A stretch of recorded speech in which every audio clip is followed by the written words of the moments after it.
सुप्रभात क्लास 8। पिछले क्लास में आप लोगों को कल भेजे थे सच्ची वीरता पाठ का वीडियो। उसी पाठ को आगे बढ़ाते हुए यहाँ बताने का प्रयास करेंगे कि सच्ची वीरता वास्तव में है क्या। तो सच्चे वीर अपने प्रेम के जोर से लोगों के दिलों को सदा के लिए बांध देते हैं। यानी जो सच्चे वीर होते हैं वो अपने प्रेम के जोर से लोगों के दिलों को सदा के लिए बांध देते हैं। फौज, तोप, बंदूक आदि के बिना ही वे शहंशाह जमाना होते हैं। यानी फौज नहीं चाहिए, तोप नहीं चाहिए, बंदूक नहीं चाहिए, लेकिन इन सब के बिना ही वे शहंशाह जमाना होते हैं। यानी जमाने के वो शहंशाह होते हैं।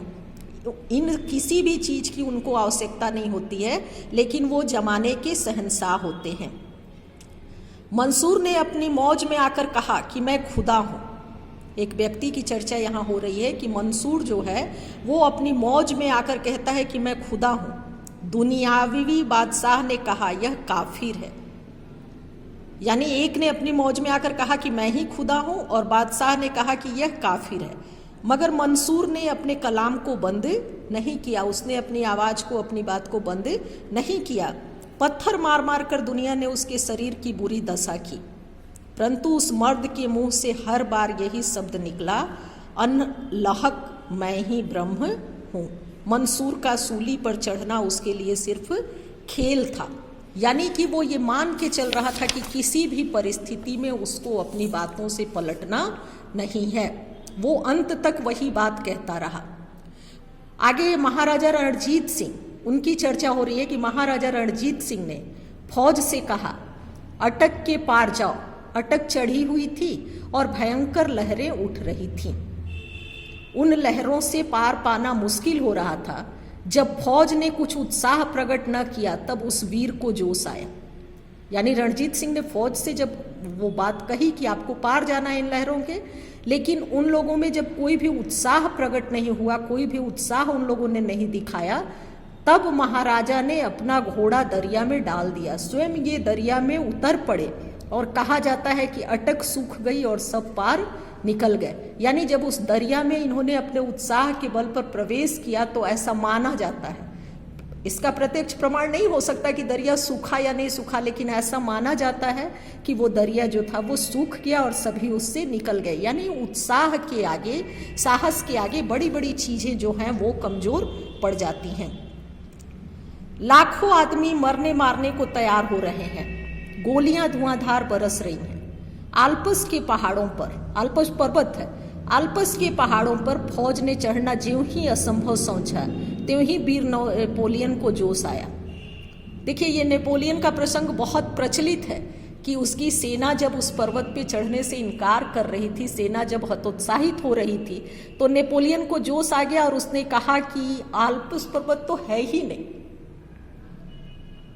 आल्पस पर्वत को ही उसने हटा दिया कि है ही नहीं। फौज को निश्चय हो गया कि पर्वत नहीं है और सभी लोग पहाड़ के पार चले गए। देखिए, मन के हारे हार है, मन के जीते जीत। आधी लड़ाई हम लोग मन से हारने के कारण हार जाते हैं। और यहाँ पर वो सारे लोगों को नेपोलियन, ऐसा भी माना जाता है, किंवदंती के रूप में ही सुनाया जाता है कि नेपोलियन एक बार एक ज्योतिष के सामने बैठ के अपने हाथ की रेखा दिखला रहा था, तो उस ज्योतिष ने कह दिया कि आपके हाथ में रेखा अच्छी नहीं है। तो उसने तलवार से बड़ी गाढ़ी रेखा बना दी और कहा कि देखो अब मेरी भाग्य रेखा अच्छी है। तो ज्योतिष ने कहा कि इतना दृढ़ संकल्प वाला व्यक्ति यदि हो तो उसकी भाग्य रेखा स्वतः ही अच्छी हो जाती है। यानी जो सच्चे वीर हैं वो अपने उत्साह से बड़े कार्य को भी छोटा बना देते हैं। बड़े से बड़ा उनके सामने यदि समस्या आए, देखिए कहा जाता है कि लोग पानी में गिरने से नहीं मरते, मरते वे तब हैं जब उनको तैरना नहीं आता। यानी समस्या जो है वो व्यक्ति को नहीं हराती, उस समस्या से निकलने का समाधान यदि आपके पास नहीं है तो आप हार जाते हैं। एक भेड़ चराने वाली और सत्व गुण में डूबी हुई युवती कन्या के दिल में जोश आते ही फ्रांस एक भारी शिकस्त से बच गया। यानी एक भेड़ चराने वाली बच्ची के मन में जब जोश का भाव आया तो फ्रांस को उसने एक भारी शिकस्त से, भारी हार से बचा लिया। वीरता की अभिव्यक्ति कई प्रकार से होती है। कभी उसकी अभिव्यक्ति लड़ने मरने में, खून बहाने में, तलवार तोप के सामने जान गंवाने में होती है, तो कभी जीवन के गूढ़ तत्व और सत्य को तलाश में बुद्ध जैसे विरक्त होकर वीर हो जाते हैं। यानी भगवान बुद्ध ने कोई हथियार नहीं उठाया, भगवान बुद्ध ने कहीं लड़ाई नहीं लड़ी, लेकिन वो जो सत्य की राह पर निकले तो उन्होंने बड़े से बड़े राजा को भी परास्त करने की शक्ति अपने अंदर समाहित कर ली। वीरता एक प्रकार की अंतः प्रेरणा है। वीरता जो है वो एक प्रकार की अंतः प्रेरणा है। जब कभी इसका विकास हुआ तभी एक नया कमाल नजर आया। यानी जब कभी इसका विकास हुआ तभी एक नया कमाल नजर आया। यानी वीरता जब अंतःकरण से, देखिए वीर रस का अस्थाई भाव भी होता है, उत्साह, साहस से वीरता नहीं होती, उत्साह से वीरता होती है। तो जब भी इस तरह की बात आती है तो हमेशा एक नया कमाल नजर आता है, एक नई रौनक, एक नया रंग, एक नई बहार, एक नई प्रभुता संसार में छा गई। वीरता हमेशा निराली और नई होती है।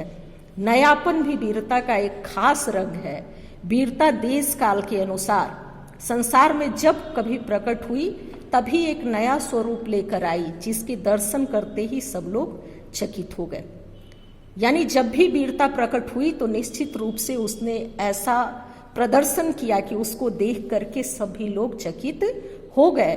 वीर पुरुष का दिल सबका दिल हो जाता है, उसका मन सबका मन हो जाता है, उसके विचार सबके विचार हो जाते हैं, उसके संकल्प सबके संकल्प हो जाते हैं, उसका बल सबका बल हो जाता है, वह सबका और सब उसके हो जाते हैं। यानी वीर पुरुष जो हैं वो सबके और सभी उनका हो जाते हैं। इस पाठ का प्रश्नोत्तर आपको करना है। जैसे मंसूर ने अपनी वीरता किस प्रकार प्रदर्शित की, तो उसको उतना मारा भी गया लेकिन उसको कोई फर्क नहीं पड़ा, वो अपनी बात पर अड़ा रहा। सच्चे वीर शहंशाह जमाना किस प्रकार होते हैं अभी बताए। महाराजा रणजीत सिंह ने अपने फौज को कैसे उत्साहित किया ये भी अभी बताए। ये 3 प्रश्न का प्रश्न नंबर 3 से लेके प्रश्न नंबर 5 तक का उत्तर आपको गृह कार्य के रूप में लिखना है। धन्यवाद।